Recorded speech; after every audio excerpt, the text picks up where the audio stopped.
Bonjour, j'ai le plaisir de recevoir aujourd'hui Arnaud Pigueler, qui est le cofondateur de Snapcall. Bonjour Arnaud. Bonjour. Vous avez remporté le prix de la start-up du Gala de l'expérience client le 30 janvier dernier, en 2019 donc, et vous êtes l'un des lauréats. Si vous deviez résumer le business et faire le pitch de Snapcall en 3 phrases. Snapcall, c'est une nouvelle expérience voix digitale qui permet effectivement au client final de pouvoir appeler l'entreprise directement à partir d'un parcours web ou application mobile. Quand vous dites parcours web, on est d'accord, ce bouton apparaît sur le site marchand sur lequel l'internaute se promène et l'identifie finalement immédiatement lorsqu'il apparaît. C'est bien ça ? Effectivement, on est soit dans le cas de la vente où effectivement on va qualifier une personne qui a un parcours qui a besoin d'être aidée, soit sur un panier important, soit sur un article à fort potentiel, et le bouton va apparaître et la personne va pouvoir cliquer directement et rentrer en contact avec le bon expert. Ou dans la pré-vente, on va être effectivement, lorsque la personne se connecte et va identifier un parcours de support, et on va faire apparaître le bouton suivant le type de client, le type de profil, le type de questions qu'il pose habituellement. Petite question pratique, comment vous est venue l'idée avec vous, enfin votre associé et vous-même ? On a créé effectivement la société avec Thomas de Bec de Lièvre il y a 2 ans et demi. En fait, c'est une compétence que l'on a tous les deux. Lui, il vient du web, moi, je viens vraiment des plateformes de centres d'appel. On voyait bien qu'il y avait une vraie tendance, à savoir que les clients finaux se connectaient de plus en plus, soit sur Internet, soit une application mobile, ou soit aller dans un magasin.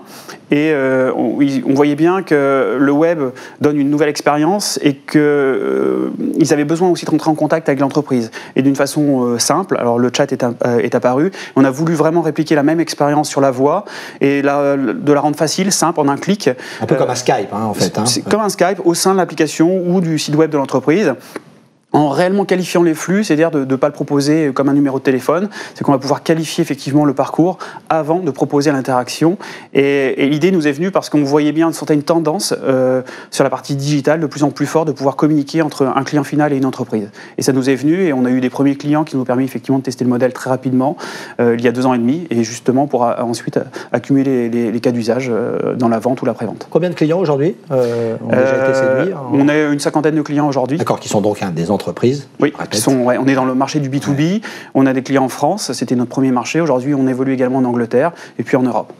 Vous avez levé combien et en quel step et en quelle étape ? On a levé l'année dernière à un peu plus d'1 million avec Isaïe. Donc nous avons Jean-David Chamboredon dans notre board ainsi que Théo. Et donc ça nous permet d'avoir 2 choses. C'est bon, certes l'aspect financier, mais surtout aussi d'avoir des conseils qui permettent de nous projeter sur les prochains 6 mois, 1 an ou 2 ans sur la vision claire de notre entreprise et de notre produit sur un marché de voix qui est aujourd'hui quand même très compétitif. Et on s'est bien positionné ici sur pouvoir compléter l'offre du marché, de ne pas être en compétition avec tous les acteurs du marché comme Avaya, Genesis ou les autres acteurs, mais plutôt comme un outil marketing et un outil digital. Et c'est là où on se positionne et qui nous permet effectivement de combler un vide avec effectivement cette nouvelle technologie et cette offre-là qui est une offre complètement SaaS. D'accord. Vos concurrents, justement, vous êtes plutôt devant, vous vous situez comment ? Il y a des gens qui vous ont emboîté le pas ou vous étiez vous-même suiveur, mais en apportant des... Non, en fait, aujourd'hui, on est les seuls à proposer cette expérience de voix qualifiée à partir de plateformes. Et on voit vraiment que les acteurs, parce qu'on réunit 2 technologies, le web et la voix, et on voit que les acteurs de la voix ne veulent pas tellement aller sur le web et vice-versa. Donc, on est vraiment une bonne jointure.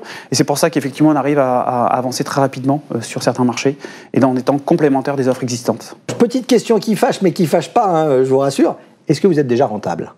Alors, on l'était avant la levée de fonds, puisque effectivement, on a réussi à prendre des commandes clients. Nos premiers clients, c'était la SNCF. On a réussi à créer des belles expériences. Donc, on a réussi, avec une équipe réduite, à avancer. Donc, on a déjà prouvé un modèle qui nous permettait de montrer qu'on pouvait scaler et avancer.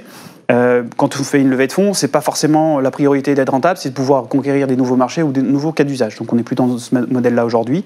Donc voilà. Déjà rentable. Non mais... En tout cas, effectivement, on suit une courbe de profitabilité qui est très importante pour nous, puisqu'effectivement, on cherche toujours à avoir toujours un modèle dans lequel on peut se projeter dans une rentabilité intéressante. Et pour finir, objectif des 6 prochains mois, très concret ? En fait, aujourd'hui, on est sur un marché vraiment de la relation client. On a un partenaire Zendesk qui nous incube d'ailleurs à Station F. C'est vraiment focalisé sur ce type de clients qui vraiment ce sont des clients aussi très digitaux qui nous permettent d'avancer vite, que ce soit en Europe ou aux US. Donc on fait un vrai focus sur ces clients-là. Et bien évidemment, on en a d'autres, mais c'est le prochain target aujourd'hui et d'arriver. On a un nombre de clients qu'on doit prendre d'ici fin juin et on est confiant de pouvoir les prendre. Merci beaucoup Arnaud et donc intéressez-vous à Snapcall. À Merci. très bientôt. Merci Hervé.